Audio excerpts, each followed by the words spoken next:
continue like this in 50 years to come. Despite the fact I'm and most of them are bobbing into lazy. I continue like this. As one of them na Igbo pata na no a boy born wolf nwoke. Aka ye nwe billions na dina lutero. Because our boys are committing a lot on our people hanike. Oboloma call these things and you as a father you stand there in a pulpit of your phone. They this thing that you are supposed to write something that will on your gocha or if a chukwa go be ago. When I call your man and I gocha or say father ride on can no look even the father nekwe lie. What is shame and disaster to the body of Christ? You people are bringing shame to this body of Christ. Father Angelo resign one, see Father Apo resign. Obona dishine wutekali age resign no si die po. No kukozo. Is there an allegation of wrongdoing? Let them be investigated properly. Let evidence be presented. Let justice take its course. So Father, which means that to you, those boys are innocent. But to you are the innocent. Let it be investigated properly. The guy has been invited second time until I be for the third time. The kind of money those guys in the West without tangible handwork can allow. Come you can give Father Angelo, what do you do for a living to start with? What do you do for a living?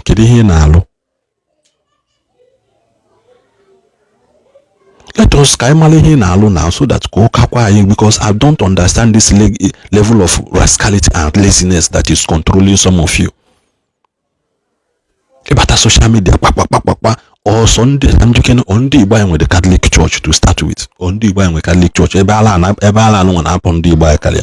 Or Bundi buying with Catholic Church, or Bundi buying with.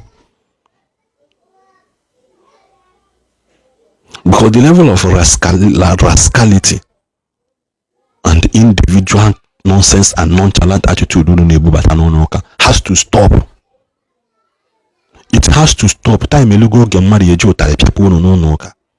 Our disgrace Catholic Church too much and the father. Here following the mother father ne domas kabia manyola because of the kind of attitude we display. Go and check all on the father nene throughout 1 week. Take your time, monitor their wall. None of them shares something that build your faith. Ball. Asele. Ball, asele, saga. Ball, asele, saga. In father nalo. You talk a weekend. You look at Sultano. You join because Saka and say, I bless you, menka. You never offend them, madoli for you. Man, deep down in your heart, you okay, and you go no time table, father, you do first mass. You do chakwa, you naturally are back to your room. You don't know ball. Kita technology, they say, on the go. You people need to be investigated. I keep saying this thing. Unana wabe to somewhere that people are not seeing. Unana wabe to somewhere. Nenke ubedi kina mentor a disgrace. So my father na offer is and say father bia. Stop calling me makachese. Ebo nyamayo. Father online. Now offer DB. Now just imagine for a minute now. Dr. Paul and Chapato post in a page church here that has more than millions of people watching. Post in a wall church. Hey, Adeboye. Now wow, they don't win on today. Now wow, this kind of things. I know they call my phone. Do you know how that sounds? Uno the above pastors. Na father will make out of the order of Melchizedek. Quick. Unechefuzana Melchizedek was a king before he became a priest. So as a father, you are not above king. You are not above king. Melchizedek was a king from the city of peace, Salem. Go and read your Bible, you know. Before Obiana, during the time of Jesus as a priest. So you assume that you are anointed out of the order of Melchizedek. The order of Melchizedek is kingship and dominion. What are people saying?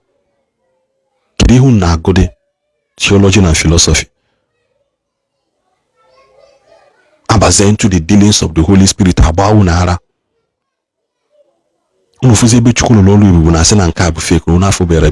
How will you allow it? Because now theology and philosophy cover your brain and you no longer give Holy Spirit a time and space to do and to express himself. Holy Spirit, the church are too concerned to the level of akwi now. That is how it can be. Unu celebrate mass na sai mgbe Pentecost hada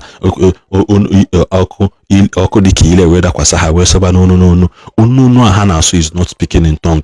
They speak the language that the outsiders understand, and when people heard them, they speak directly to their soul that made a lot of them to be converted today. Father, what are you building souls in Ebu?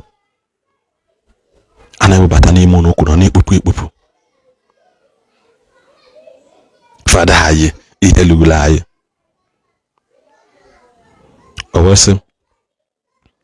But faith faith is not a courtroom tool, and spirituality is not something to be summoned on command. Father, spirituality is not something to be summoned on command. How then are you living your life as a Christian that you know that now this arrow that flies by day and the terrors that fly by night shall not come near you, and you come out and you declare that this is the day the Lord has made, that you shall rejoice and be glad in it? If spirituality if faith is not spirituality on the command, what then are you living your life for as a proof? That now that when a chief minister releases sticker, touch me by mistake and die by correction. That is it. That is how you rugged it. Your life should be as a Christian. That anytime I forgive you, are a soldier, always alert on the command. Oh, you had a social media. Enough of it. Enough. Father Angelo, resign. No. Abapolo, resign as a father.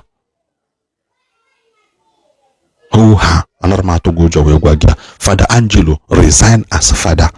Ipuefege, biabulu ofon nage. Ipuefege biabulu ofon nage.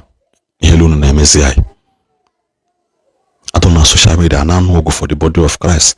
Can do queen so adubata. Ela send them mad. You go out on one and achibata. Bible make I water that if a farmer left 99 kakatos jachawofu, but in your turn, no need you do for 99 agbafu. 99 agbafu. You know the after for who jaka. People are bringing shame and disgrace to this Christendom. Unubralo. Nemalo. And the Satan bishop will start stepping in this thing because I've been hoye maybe. Atakwana mono. Some of this is similar maybe chago. Some of the bishops are worse than these reverend fathers. So kedi huonye Father makwana ine ihe karịrị nka. Father makwana ogo na ezie ọlụ na social media. Kizi ihu eji ebe rebuke here when he's doing the wrong thing. So the sanitization should have to start from up. All of you should go down.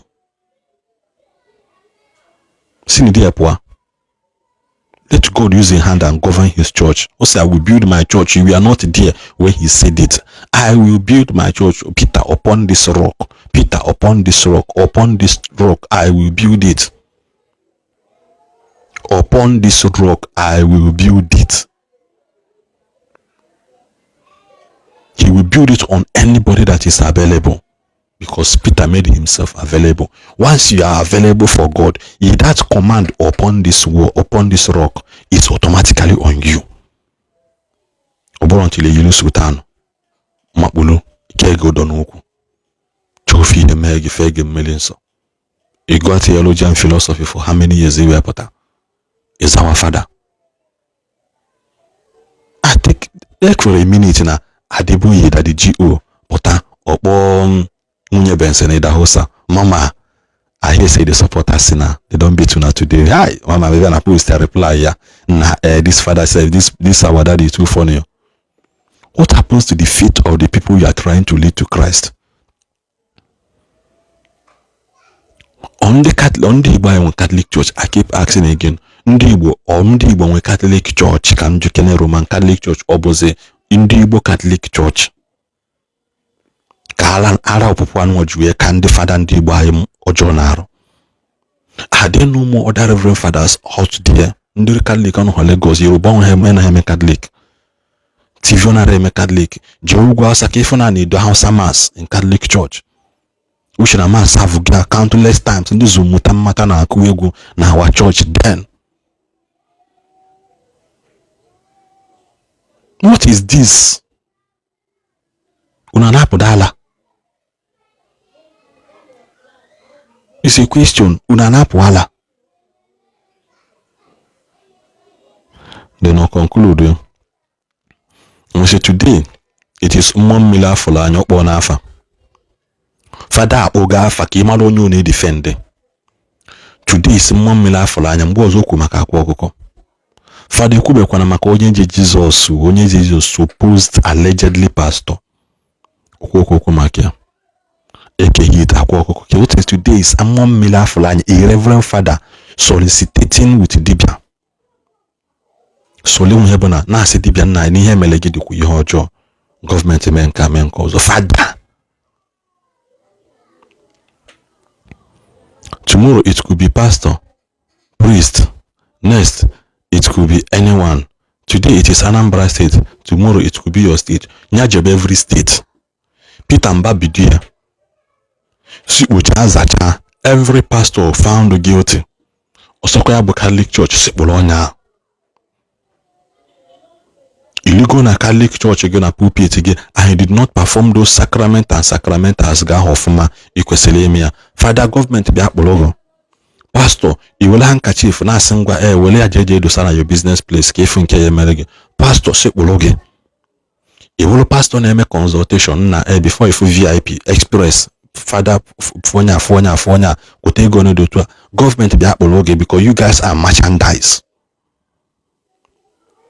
You guys are merchandise.